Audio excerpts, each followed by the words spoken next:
ৰাতিপুৱা 7টা বজাত হস্পিটেলত আহি সোমালোঁ।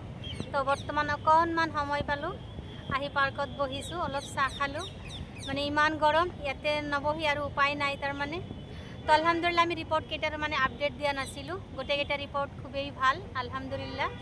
তো আমি শুক্ৰিয়া আদায় কৰিবই লাগিব, বাৰ বাৰ আলহামদুলিল্লাহ আমি ক'বই লাগিব। তো প্ৰথমত অলপ চিন্তিত হৈ আছিলোঁ, যিহেতু ট্ৰেইনত 3 দিন জাৰ্ণি কৰাৰ পিছত আহি লগে লগে আমি ইমাৰ্জেঞ্চি টেষ্ট কৰিছিলোঁ। তাতে চুগাৰৰ পৰিমাণটো বেছি আহিছিল, পষ্টিংটো। তো সেইটোলৈ বহুত চিন্তাত পৰিছিলোঁ, কিন্তু আজি আমি গোটেইকেইটা টেষ্ট আকৌ কৰিছোঁ। তো আলহামদুলিল্লাহ গোটেইকেইটা টেষ্ট ৰিপৰ্ট বহুত ভাল। তো আমি আজি ঘৰলৈ যোৱাৰ প্লেনিং কৰি আছোঁ। এতিয়া টিকটৰ ব্যৱস্থা কৰিম, অতি শীঘ্ৰেই আকৌ গৈ আসাম পাম ইনশাল্লাহ।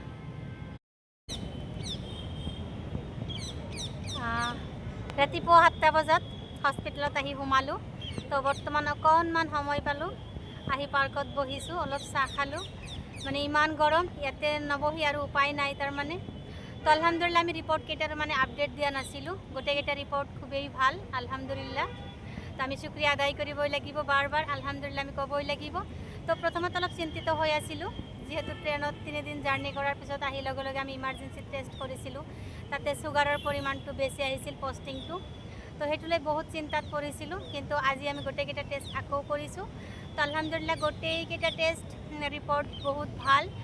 তো আমি আজি ঘৰলৈ যোৱাৰ প্লেনিং কৰি আছোঁ। এতিয়া টিকটৰ ব্যৱস্থা কৰিম, অতি শীঘ্ৰেই আকৌ গৈ আসাম পাম ইনশাল্লাহ।